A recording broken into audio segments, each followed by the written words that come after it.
kan iya, ya market sih so far asing itu sebenarnya lebih arahnya ke profit taking ya. Sejak Desember itu saham-saham banking dijual, tapi bukan karena fundamental yang jelek ya. Banking kita masih bagus gitu ya. Mungkin asing itu ngelihat China itu kan reopening ya, dan analis di sana itu memperkirakan pertumbuhan growth labanya di sana itu tahun ini bisa 25% gitu ya, sampai full year. Makanya lebih menarik di sana dibandingkan Indonesia yang memang tahun lalu kan sudah istilahnya sudah naik cukup tinggi ya. Dan ini tahun ini tuh diperkirakan head of research kita cuma tumbuh 6% gitu ya. Jadi ya dengan growth yang cuma 6% ditambah dibandingkan China yang 25%, investor mencoba mencari peluang yang lebih bagus di China. Memang China tahun lalu dropnya juga jelek ya. Kita tahun lalu itu JCI termasuk yang the best perform ya dibandingkan regional. Kita masih bisa tumbuh 4%. JCI, sementara China itu kalau nggak salah minus 20%-an ya, karena memang lockdown ya di sana ya. Nah ini sekarang kita mulai opening, jadi lebih ke arahnya asing itu jualan. Tapi sebenarnya fundamental kita still oke gitu ya. Terutama hari ini pemberatnya adalah banking gitu ya. Ini Bank BCA, Mandiri, BRI yang bank-bank ini ya, big bank ya, yang hari ini banyak dijual oleh asing gitu ya. Cuman asing pun juga sebenarnya masuk juga di sektor yang tambang ya, tambang metal dan emas gitu ya. Emas itu MDKA, ada BRMS, ada J Resources, yang masuk ya di sana ya, karena memang emas ini terus perangkak naik ya, termasuk nikel. Emas itu naik terus seiring dengan memang kekhawatiran resesi juga, dan diseiring juga mulai dolarnya sudah mulai melemah nih, karena memang the Fed-nya sudah mulai kelihatannya nggak agresif lagi ya, dolarnya melemah. Itu biasanya bertolak belakang dengan dolar ya. Dan Cina itu juga, iya, Cina itu juga agresif nih, terus sejak November itu dia terus melakukan pembelian emas. Cina itu sebagai cadangan di bank sentralnya sana, itu emas itu dia terus meningkat dibandingkan pegang US bond ya. US bond tuh mereka malah turun terus tuh, walaupun dia masih nomor 3 ya, negara terbesar. Nomor 3 pembangunan terbesar ya. Pertama tetap dompetnya sendiri ya. Jadi China ini juga menjadi pemicu juga harga emas yang naik, dan reopening juga memicu harga-harga metal itu naik gitu ya.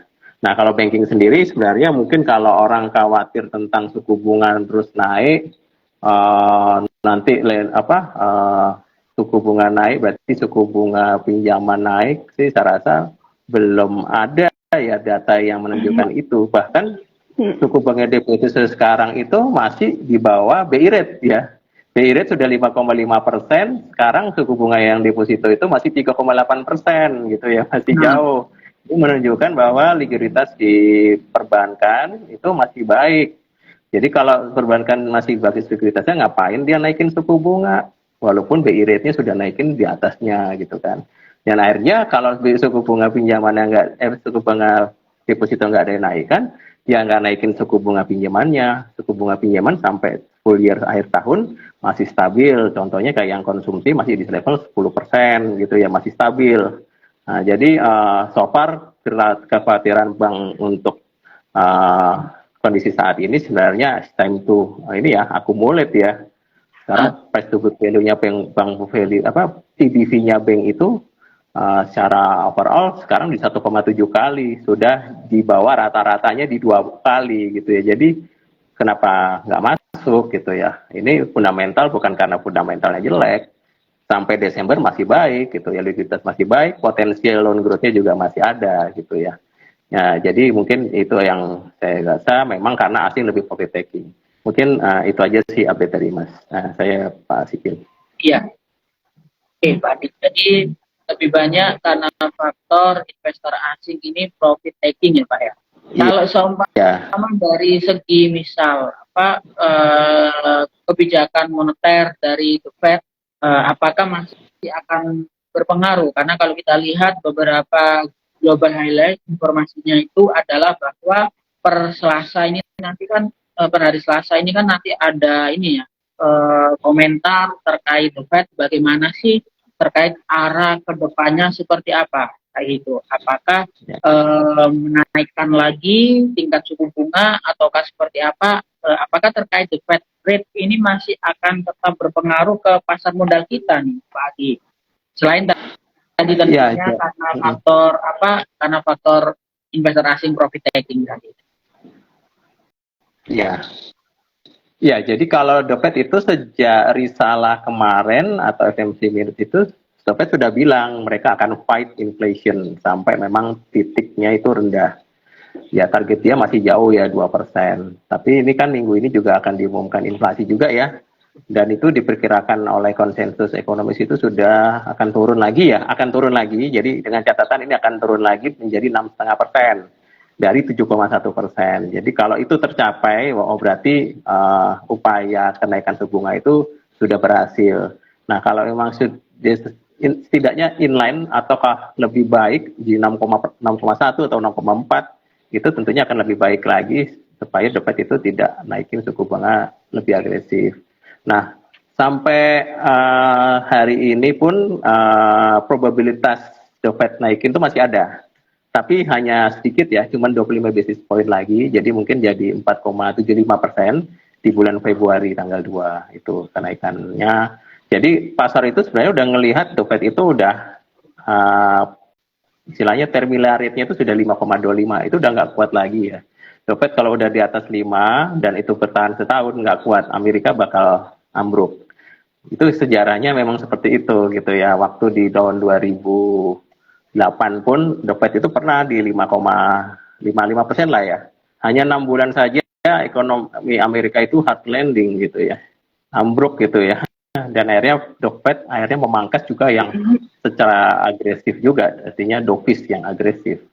Nah sekarang ini kan hawkish tapi less hawkish lah ya, cuma 25 basis point yang sebelumnya sempat 75 basis point. Jadi sebenarnya pasar itu sekarang udah melihat kapan The Fed itu pivot gitu ya. Kapan pivot karena memang data-data data-data makronya US itu sudah mulai melambat ya. Mungkin ada yang mengatakan US nggak akan krisis ya, nggak akan resesi ya, tapi melambat. Nah, mungkin setidaknya dengan US mulai melambat ini The Fed sudah mulai pivot. Pivot itu kapan titik baliknya itu ada yang memperkirakan kuartal 2 atau semester kedua. Nah jadi ada beberapa, bahkan ada yang mungkin bilang nggak perlu lagi pivot karena itu macam-macam ya prediksi ya. Cuman kalau kita, head of research kita memperkirakan bahwa The Fed harus pivot tahun ini karena memang nggak kuat. Kalau suku bunga sampai 5%, bertahan sampai akhir tahun nggak kuat. Ekonomi Amerika bisa hard landing. Nah itu yang akhirnya ya pasar itu sudah memperantisipasi bahwa ya setidaknya 5% baru pivot gitu ya. Jadi setidaknya semester kedua akan good lah ya, market itu lebih better lah ya. The Fed akan pivot lah ya. Itu sih mungkin view saya, market itu akan lebih better di kuartal 2 atau semester 2 ini. Seiring dengan The Fed yang ada potensi ya pivot gitu. Ya, luar biasa. Jadi memang itu ada beberapa faktor yang sudah mempengaruhi, tapi setidaknya faktor dari Fed rate ini sebenarnya sudah diantisipasi sejak beberapa hari. Nah, kemudian selain tadi disampaikan investasi profit taking, kemudian terkait The Fed, saya ingin menanyakan nih Pak. Ini tentunya nanti Sobat ID Jawa Timur bisa silakan bertanya, tulis di kolom komentar, nanti menanyakan apapun terkait sahamnya atau kondisi yang sedang dihadapi, ya bisa ditanyakan, nanti akan langsung dijawab sama Pak Adi, sama Mbak Diana secara langsung. Oke, kembali lagi Pak ke Pak Adi sebelum setelah ini nanti kita ke Mbak Diana. Oke, Pak Adi, ini kalau saya lihat dan saya baca ada beberapa kayak institusi global seperti World Bank, kemudian IMF, ini kan memproyeksikan bahwa nanti di tahun 2023 ini terjadi resesi ekonomi. Jadi kemungkinan ada di US dan Uni Eropa di China ini akan melambat secara bersamaan. Belum lagi nanti Moody's ini memperingatkan bahwa AS dapat ekonomi di Amerika Serikat menghadapi skenario pertumbuhan ekonomi yang hampir terhenti. Apakah faktor-faktor itu yang akhirnya mempengaruhi investor asing ini melakukan profit taking terlebih dahulu atau seperti apa? Ini terkait perkembangan ekonomi global, terkait isu resesi dan sebagainya. Ini seperti apa ya?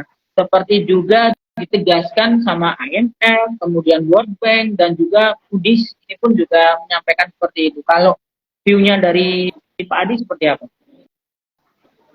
Ya, kalau memang diprediksikan memang melambat ya, ekonomi global pun melambat, US melambat. Tapi tadi saya lihat China itu malah meningkat ya, karena tahun lalu kan memang lockdown ya. Tahun ini China diperkirakan 4,8% dari 3%-an ya. Jadi yang lebih dampak itu sebenarnya di suku bunga tinggi itu ya Eropa, terutama Eropa itu kan suku bunga tinggi, biaya energi juga mahal ya. Nah, sebenarnya pasar itu juga sudah merefleksikan bahwa ekonomi global ini akan istilahnya melambat itu sudah terlihat dari harga energi ya. Nah, energi itu sudah jatuh ya, hari minyak itu sudah jatuh di $70, terus juga CPO juga jatuh, yang memang dan harga emas itu merangkak naik, jadi orang lihat lebih pegang precious metal ya. China udah terus memborong emas terus ya, China memborong terus emas, sering dengan ya udah nggak percaya lagi pegang dolar lagi, udah dimengin-mengin suku bunga tinggi juga. China melihat bahwa Amerika ini bakal drop lah ekonominya. Jadi tanda-tanda itu sudah ada resesi itu ya. Terus juga suku bunga yield ya, kalau di pasar pendapatan tetap fixed income itu yield yang 2 tahun itu lebih tinggi dari yang 10 tahun. Itu mengindikasikan bahwa inverted kurvanya itu sudah berbalik, di mana jangka pendeknya lebih tinggi daripada jangka panjang. Harusnya jangka panjang lebih tinggi daripada yang jangka pendek ya untuk imbal hasilnya ya. Ini kebalik gitu ya. Itu mengindikasikan bahwa potensi resesi itu sudah di depan mata ya untuk Amerika gitu ya. Jadi memang sudah tanda-tandanya sudah ada, dan memang tinggal kapan waktunya benar-benar kelihatan itu ya, ekonomi itu melambat gitu ya. Nah, itu yang memang sebenarnya pasar ini sebenarnya sudah mengantisipasi itu dengan jatuhnya itu, jangan segalanya sudah. Mereka akhirnya switching, jadi mereka akhirnya switching yang mungkin ke precious mode, ke emas, atau yang mungkin China Eropa ini mungkin ekspektasinya nikel akan naik gitu ya. Itu ada kelihatan pola switching seperti itu. Itu sih view saya. Ya, oke. Adi, terima kasih. Oke. Mbak Diana, ini saya mau tanya ke Mbak Diana nih, karena kan sering berjumpa langsung sama investor, jadi pasti tahu kondisi di lapangan ini seperti apa. Jadi mungkin disampaikan sebenarnya sekarang ini persepsi dari investor ini terkait kondisi market beberapa hari ini yang mengalami penurunan ini seperti apa. Karena kalau kita lihat memang wajar sih, yang namanya market itu kan selalu ada siklus naik dan turun. Pasti ada itu, nggak mungkin akan naik terus atau turun terus. Ini berdasarkan pengalamannya dari Mbak Diana ini, kira-kira apa yang bisa disampaikan untuk investor yang mungkin sekarang mungkin banyak yang lagi nyangkut, atau mungkin baru saja cut loss, atau mungkin lagi cari-cari mana saham yang kira-kira potensinya bagus. Mungkin ada saran atau pendapat dari Mbak Diana berdasarkan pengalamannya ketika berjumpa sama investor. Silakan Mbak Diana. Oke, terima kasih ya Mas Asikin ya. Oke, tadi saya sejalan dengan apa yang dikatakan Pak Adi ya, bahwa memang fundamentally kita ini masih cukup kuat ya. Beberapa kali memang sering ketemu dengan investor, kekhawatiran mereka itu adalah apakah akan terjadinya resesi ya gitu, apakah akan terjadinya ini di Indonesia begitu. Cuman kalau kita lihat ya makro di Indonesia ini, bahwa memang kita lihat masih bagus gitu ya. Terbukti dengan yang pertama, ekspornya di Indonesia ini masih berjalan dengan cukup baik ya gitu. Kalau kita lihat, kita masih banyak ekspor komoditas ya. Indonesia banyak melakukan ekspor komoditas batu bara dengan bermiliar-miliar dolar juga ya, belum juga dengan ekspor untuk yang lainnya. Terus selain itu juga dari sektor perbankan, memang hari ini juga harga sahamnya memang lagi koreksi ya. Tapi kalau kita lihat di bulan September 2022 kemarin, contoh misalkan BCA ya, itu juga kemarin mereka sempat mencatatkan laba itu malah 28 triliun. Betul ya Pak Adi? Nanti dikonfirmasi ya sama Pak Adi ya. Gitu. Iya, itu justru malah di market yang kita lihat itu volatile. Bank Mandiri di September kemarin juga mereka mencatatkan laba sampai 30 triliun juga. Gitu ya. Kemudian BRI juga kemarin sampai 39 triliun juga. Jadi kita lihat bahwa bank-banknya ini cukup sehat juga gitu. Sehingga memang rasanya memang tidak ada yang perlu terlalu dikhawatirkan ya gitu. Karena kalau misalkan resesi, biasanya banknya ini malah mungkin udah sakit duluan ya Pak Adi ya gitu. Kalau mau resesi ya gitu. Terus juga dari bursanya sendiri ya, kita lihat ISG kita juga masih cukup stabil ya gitu. Walaupun memang terjadi penurunan, jadi memang kalau kita lihat ya dari data-data itu nanti Pak Adi juga bisa menjelaskan lebih detail. Kalau saya melihat dari ini ya, besarnya tadi ekspor kita masih tetap jalan, banking kita tadi masih mencatatkan profit, ISG kita masih tetap positif. Rasanya itu juga jadi satu sentimen positif ya Pak Adi ya, untuk kita bisa tetap optimis gitu di bursa saham ini di tahun ini gitu. Dan yang jadi challenge-nya sekarang ini kan bagaimana caranya ya gitu di saat di kondisi yang memang masih katanya dunia terancam resesi ya, volatile seperti ini, bagaimana cara kita, apa yang harus diperhatikan investor pada saat kita berinvestasi begitu ya Mas Asikin ya gitu. Jadi memang yang pertama biasanya saya selalu bilang harus ditentukan timeline untuk saat ini ya, karena kita nggak pernah tahu ya harganya itu bakal turun sampai seberapa turun ya, seberapa bawah, dan juga naiknya itu bakal bisa sampai berapa persen. Jadi kalau memang kita investasi udah tentukan timeline, misalkan teman-teman trading ya udah ada profit ya, mendingan teman-teman bisa take profit dulu gitu. Kadang-kadang kita mencoba untuk bertahan ya, wah kayaknya jangan sampai kita nanti justru malah harusnya memang kita udah bisa take profit, tapi karena kita masih masih kepingin cuan lebih banyak gitu ya, jadinya malah kita kehilangan momentum gitu. Jadi tentunya juga untuk kondisi market yang saat ini, jadi untuk time frame jangka pendek juga kita bisa mengurangi resiko investasi itu dengan saya menggunakan juga lebih kecil ya. Jadi mungkin yang biasanya mungkin tradingnya kemarin gede ya, gaspol, sekarang mungkin modalnya bisa dikurangin sedikit-sedikit dulu ya. Itu juga dari tetap cash harus tetap ada sih ya gitu, karena di mana-mana selalu bilang bahwa cash is the king and liquidity is the queen, katanya gitu ya. ada queennya sekarang, betul ya Pak Adi? Mas Asikin ya. Ya gitu, jadi benar-benar ya kita kalau mau ngapa-ngapain sekarang ini kalau nggak pegang cash itu ya rada repot ya, karena benar-benar kita nggak tahu nih gitu. Maksudnya kalau pas lagi ada koreksi kayak gini, ya kita masih bisa nyicil lah sedikit-sedikit ya gitu. Jadi itu tadi ya, tetap harus pegang cash juga, dan juga milih saham yang tetap membagikan dividen ya pada saat resesi. Banyak banget loh perusahaan-perusahaan yang bagi dividen cukup gede juga. Artinya bisnisnya sendiri itu berjalan dengan cukup baik. Itu dividen itu udah jadi satu bukti ya gitu, bahwa orang boleh bilang ini bakal makronya bakal seperti apa, ini ada sentimen negatifnya, tapi bisnisnya tetap running well ya. Terbukti dengan teman-teman fokus dengan prospek perusahaan yang fundamentalnya bagus. Tadi salah satunya di sektor perbankan yang saya sebutkan ya, itu profitnya itu udah nggak M lagi, T gitu ya Mas Asikin ya, profitnya itu cukup banyak. Jadi ya kalau teman-teman bisa jadi owner di salah satu sektor tersebut ya, itu pasti teman-teman pasti juga akan merasakan pertumbuhan perusahaannya gitu ya. Jadi teman-teman tetaplah gitu, tetap selektif ya untuk berinvestasi, tapi nggak perlu takut. Selektif boleh, tapi jangan sampai takut ya. Tetap itu tadi gitu, fundamentally cari yang tetap bagi dividen, tetap pegang cash, dan juga ini tadi pilih saham-saham yang jangan terlalu volatile lah untuk saat ini, tentukan time frame. gitu Mas Sasikin. Iya, luar biasa. Mbak Diana. Jadi terkait dividen ini juga menarik ya, Mbak Diana. Jadi kalau kita lihat ada beberapa emiten yang rutin membagikan dividen, bahkan dividennya kalau kita lihat historisnya itu besar sekali.